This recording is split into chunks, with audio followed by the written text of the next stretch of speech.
Ya, hai semua. Hari ini kita akan mempelajari how to request a sentence and how to respond a sentence. I believe with this lesson, we can help you understand English and we can help you to motivate to learn English, and your English will be much better next time.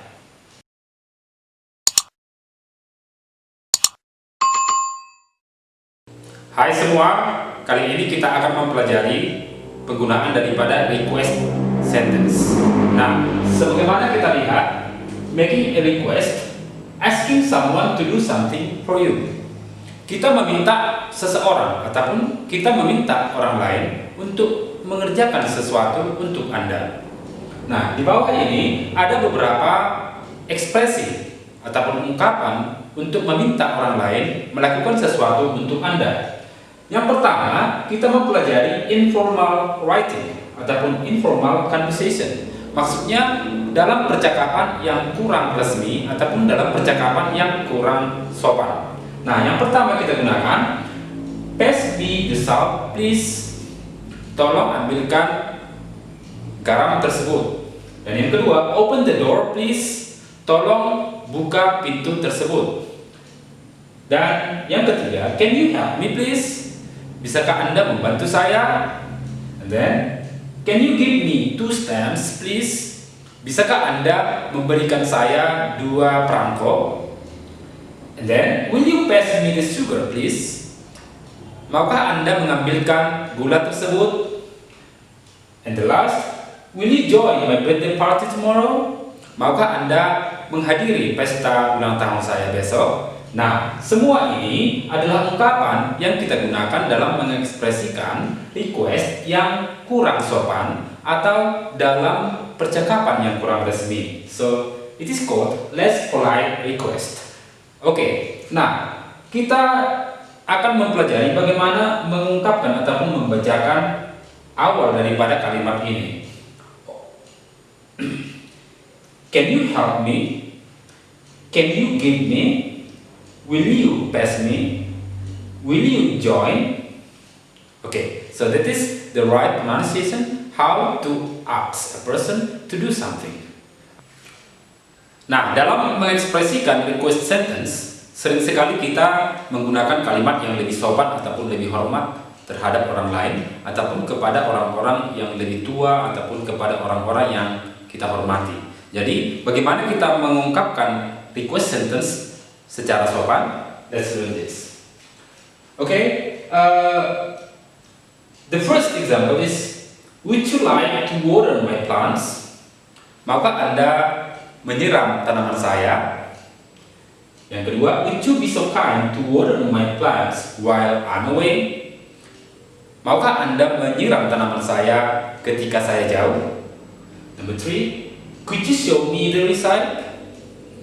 Bisakah Anda menunjukkan saya resepnya? Number 4, could you give me a hand with this? Bisakah Anda membantu saya dengan masalah ini?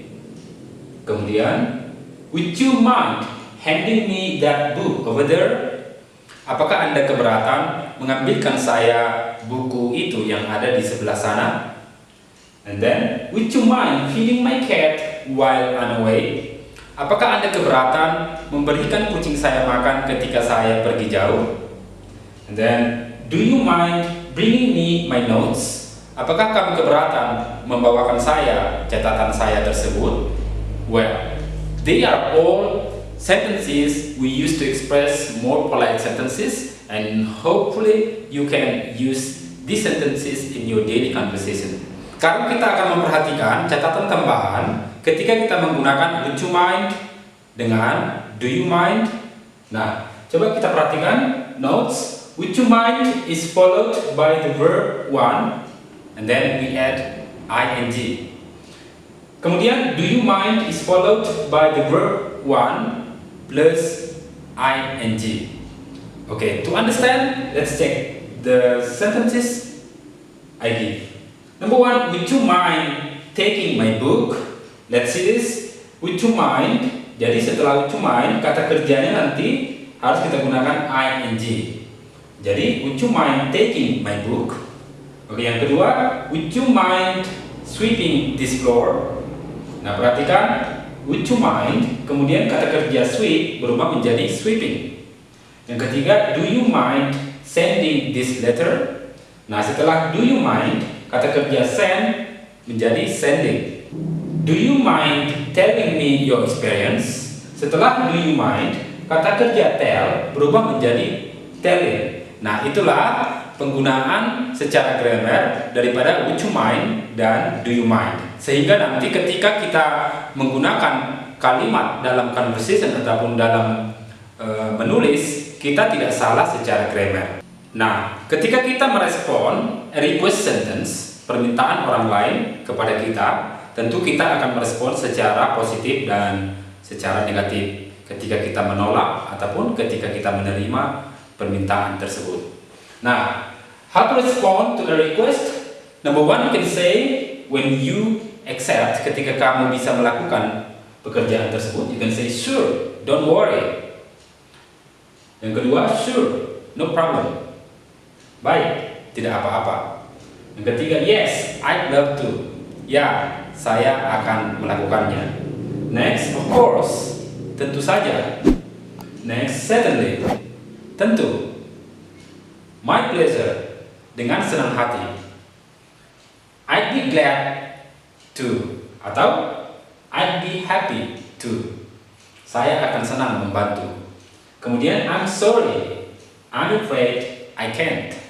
Jadi ketika kita tidak bisa melakukan permintaan tersebut, maka kita bisa menyatakan I'm sorry, I'm afraid I can't. Maaf, saya tidak bisa.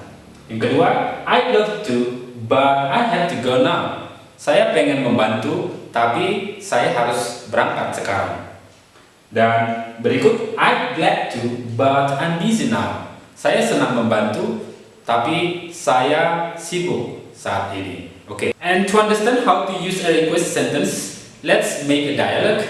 And one is the request and one is the response. Let's check. Number one, could you show me the receipt? Bisakah Anda menunjukkan resepnya? And here is the response. Certainly, here it is. Ya tentu, ini Pak. Kemudian yang kedua, would you like to water my plants? Maukah Anda menyiram tanaman saya? Kemudian the response, okay, it's my pleasure. Okay, dengan senang hati.